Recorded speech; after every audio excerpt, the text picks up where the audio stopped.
സ്നേഹമുള്ളവരെ, ഇന്ന് സഭാമാതാവ് നമ്മളോട് വിചിന്തനം ചെയ്യുവാനായിട്ട് ആവശ്യപ്പെടുന്ന വചനഭാഗം വിശുദ്ധ ലൂക്കായുടെ സുവിശേഷം 24 അധ്യായം 44 മുതൽ 53 വരെയുള്ള തിരുവചന ഭാഗങ്ങളാണ്. ഇവിടെ പ്രധാനമായിട്ടും നമ്മൾ കാണുന്നത് 2 ഭാഗങ്ങളുണ്ട്. ഒന്നാമത്തെ ഭാഗത്ത് ഈശോ തൻ്റെ പ്രിയപ്പെട്ട ശിഷ്യന്മാരെ ചേർത്ത് നിർത്തി ഈശോ അവരെ പഠിപ്പിക്കുകയാണ് പിതാവിൻ്റെ സന്നിധിയിലേക്കുള്ള യാത്രയെക്കുറിച്ചിട്ട്.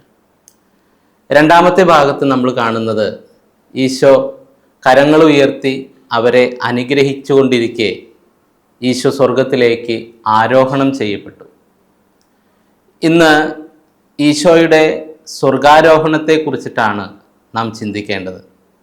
ഒന്നാമതായിട്ട് ഈശോ തൻ്റെ പ്രിയപ്പെട്ട ശിഷ്യന്മാരെ അടുത്ത് നിർത്തി അവരെ പഠിപ്പിക്കുന്ന രംഗവും, രണ്ടാമതായിട്ട് ഇനി ഈ ഭൂമിയിൽ ഈശോയുടെ സാന്നിധ്യവും ഈശോയുടെ പഠനവും കൊടുക്കുവാനായിട്ട് നിയോഗിക്കപ്പെട്ട ശിഷ്യന്മാരെ അവൻ്റെ വഴി പിന്തുടർന്നവരെ അനുഗ്രഹിക്കുവാനായിട്ട് കരങ്ങൾ ഉയർത്തി അവരെ അനുഗ്രഹിച്ചു കൊണ്ടിരുന്നപ്പോൾ തന്നെ സ്വർഗത്തിലേക്ക് ആരോഹണം ചെയ്യപ്പെട്ടവൻ.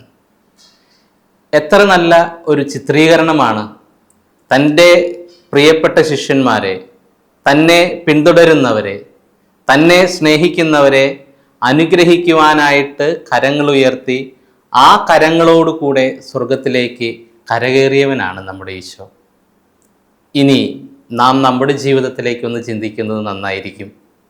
പ്രിയപ്പെട്ടവരെ, ഈ അനുഗ്രഹിക്കുന്ന കരത്തോടെയാണ് പിതാവിൻ്റെ സന്നിധിയിലേക്ക് അവൻ എടുക്കപ്പെട്ടത്.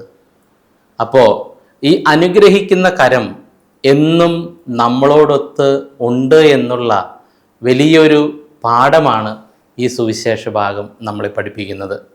ജീവിതത്തിൻ്റെ ബുദ്ധിമുട്ടുകളിലൂടെ, ക്ലേശങ്ങളിലൂടെ, സന്തോഷങ്ങളിലൂടെയൊക്കെ നാം കടന്നു പോകുമ്പോൾ നമ്മുടെ ജീവിതത്തിൽ ഉണ്ടാകേണ്ട ചിന്തയും ഇതാണ്: എൻ്റെ കർത്താവിൻ്റെ അനുഗ്രഹിക്കുന്ന കരം എന്നോട് കൂടെയുണ്ട്.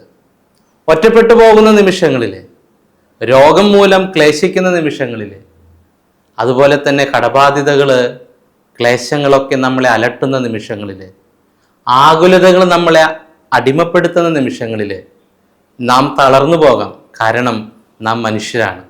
പക്ഷേ അവിടെയെല്ലാം നമുക്ക് പ്രത്യാശ നൽകുന്ന ഒരു കരം, എൻ്റെ ഈശോയുടെ കരം അനുഗ്രഹത്തിൻ്റെ രൂപത്തിൽ എൻ്റെ മേലുണ്ട് എന്നുള്ള ബോധ്യം ഈ സ്വർഗാരോഹണ തിരുനാൾ നമുക്ക് തരുന്നുണ്ട്.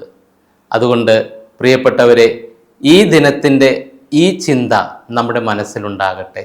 എൻ്റെ ജീവിതത്തിലുള്ള ബുദ്ധിമുട്ടുകൾ അതെന്തുമായിക്കൊള്ളട്ടെ, സന്തോഷങ്ങൾ അതെന്തുമായിക്കൊള്ളട്ടെ, പക്ഷേ കർത്താവിൻ്റെ അനുഗ്രഹിക്കുന്ന കരത്തിൻ്റെ കീഴിൽ ജീവിക്കുവാനായിട്ട് നമുക്ക് സാധിക്കണം. ഈശോ അനുഗ്രഹിക്കുന്നത് ആരെയാണ്? അവൻ്റെ ഗാഗുൽത്തായിലേക്കുള്ള യാത്രയിൽ അവനോടൊപ്പം ഉണ്ടാകാത്തവരെയാണ്. അവനൊരു വേദന വന്നപ്പോൾ മാറിപ്പോയവരെയാണ്. പക്ഷേ അവരെയും ഈശോ ചേർത്ത് പിടിക്കുന്ന രംഗമാണ് ഇന്നത്തെ സുവിശേഷ ഭാഗം. അതുകൊണ്ട് പ്രിയപ്പെട്ടവരെ, ഒന്ന് ചിന്തിക്കാം. ഒരുപക്ഷെ ജീവിതത്തിൻ്റെ എല്ലാ മേഖലയിലും ഞാൻ ഈശോയോടൊത്ത് നടന്നിട്ടുണ്ടായിരിക്കില്ല.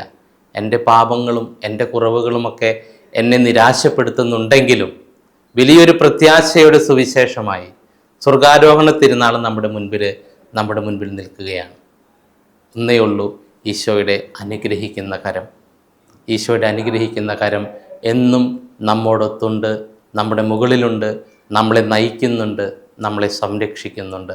അതുകൊണ്ട് ഈ പ്രത്യാശയോടെ മുന്നോട്ട് പോകാൻ നമുക്ക് സാധിക്കട്ടെ. ദൈവം നമ്മളെ സമൃദ്ധമായിട്ട് അനുഗ്രഹിക്കട്ടെ.